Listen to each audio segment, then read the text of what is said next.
السلام علیکم۔ یہ بہت پرانے زمانے کا قصہ ہے۔ کہتے ہیں کہ کسی گاؤں سے کچھ فاصلے پر ایک خوبصورت تالاب تھے جس کے کنارے 3 دوست رہا کرتے تھے۔ ان میں ایک راہ جنس تھا، ایک پیلیکن حواسہ جس کی لمبی سی چونچ کے نیچے تھیلی سی ہوتی ہے، اور ایک کچھوا۔ یہ تینوں یہاں کے اصل باشندے نہیں تھے۔ ایک زبردست سیلاب کے نتیجے میں بہتے بہتے اس تالاب تک پہنچ گئے تھے۔ تینوں دوستوں کی زندگی بڑے آرام سے گزر رہی تھی، کسی قسم کی کوئی الجھن یا پریشانی نہیں تھی۔ تالاب میں مچھلیاں اور آبی کیڑے مکوڑے بڑے پڑے تھے، اس لیے خوراک کا کوئی مسئلہ نہیں تھا۔ تینوں دوست دن بھر کھیلتے کودتے، کھاتے پیتے اور شام تو تھک کر ایک دوسرے کے قریب سنہری ریت پر سو جاتے ہیں۔ البتہ گرمی کے موسم میں ان کا کچھ پریشانی ہو جاتی۔ تالاب کا پانی سوکھ کر 1/4 رہ جاتا اور اسی لحاظ سے مچھلیاں اور آبی کیڑے مکوڑے بھی تھوڑے رہ جاتے۔ اکثر انہیں خالی پیٹ ہی سونا پڑتا۔ آخر مصیبت کے یہ دن ختم ہو جاتے ہیں، برسات کا موسم آ جاتا اور ہر طرف جل تھل ہو جاتا، کھانے پینے کی بہتاب ہو جاتی اور ان کے عیش کے دن شروع ہو جاتے۔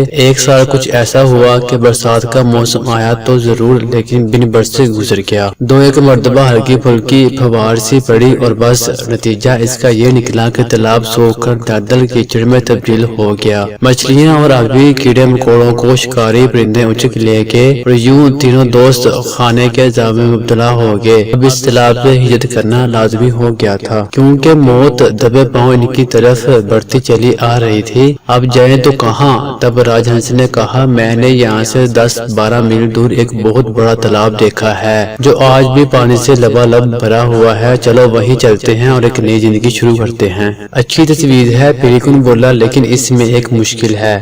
ہم دونوں کے لیے وہاں پہنچنا کوئی بڑی بات نہیں، لیکن ہمارا دوست کچھوا، کیا ہم اسے یہاں فاقہ کشی سے مر جانے کے لیے چھوڑ دیں؟ یہ تو انتہائی خود غرضی والی بات ہوگی۔ ہاں یہ تو ہے، کوئی ڈنگ کی تجویز سمجھ میں نہیں آ رہی۔ دونوں دوست اپنی اپنی جگہ سوچوں میں گم ہو گئے۔ تھوڑی دیر بعد راج ہنس اپنے خیالات سے چونکا اور بولا، دونوں دوست، ایک تجویز سمجھ میں آئی ہے۔ ہم کسی درخت کی ایک لمبی سی شاخ لیتے ہیں، اپنی اپنی چونچوں میں دونوں طرف سے پکڑتے ہیں اور ہمارا دوست کچھوا اس شاخ کو درمیان سے پکڑ کر لٹک جائے۔ بس 10-15 منٹ کی تو بات ہے، ہم تینوں اطمینان سے اس بڑے تالاب تک پہنچ جائیں گے۔ بے وقوفی کی بات مت کرو، پیلیکن خوفزدہ ہو گیا۔ اگر اس دوران کچھوے نے منہ کھول دیا تو جانتے ہو کیا ہوگا؟ میں ہرگز منہ نہیں کھولوں گا، کچھوا جلدی سے بول پڑا۔ کیا میں بے وقوف ہوں کہ منہ کھول کر اپنی موت کو واز دوں گا؟ چلو سبق کا آغاز کرتے ہیں، اللہ ہمارا حامی و ناصر ہو۔ ایک بار پھر سوچ لو میرے دوست،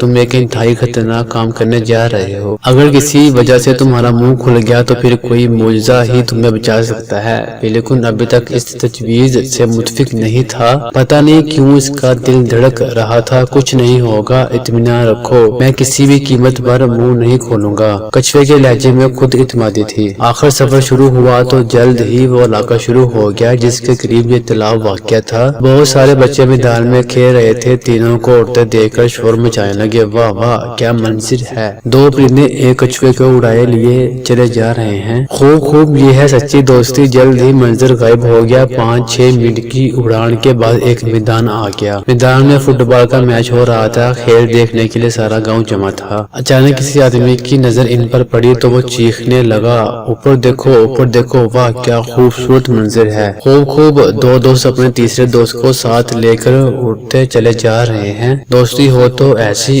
اور دوسرا آدمی بولا، کچھوے بھائی لکڑی کو خوب مضبوطی سے پکڑے رہنا، اللہ تینوں کی حفاظت کرے۔ جلد ہی یہ منظر بھی غائب ہو گیا۔ میدان سے ذرا دور راج ہنس اور پیلیکن تھوڑی دیر ستانے کے لیے زمین پر اتر آئے۔ اتنا بھاری بوجھ لے کر اڑنے کا ان دونوں کے لیے یہ پہلا موقع تھا، اس لیے دونوں ہی بری طرح تھک گئے تھے۔ تھوڑی دیر ستانے کے بعد سفر پھر شروع ہو گیا۔ اب پہاڑی علاقہ شروع ہو گیا تھا۔ خوفناک نوکیلی چٹانیں چاروں طرف بکھری ہوئی تھی۔ بس 6-7 منٹ کا سفر اور رہ گیا ہے۔ راج ہنس نے کہا، پھر عیش ہی عیش ہے، لکڑی کو کسی قیمت پر نہ چھوڑنا، خواہ کچھ بھی ہو جائے۔ تھوڑی دیر بعد وہ گاؤں آ گیا۔ دیکھو کس طرح 2 دوست اپنے تیسرے دوست کی مدد کر رہے ہیں۔ زندہ باد دوستو، زندہ باد!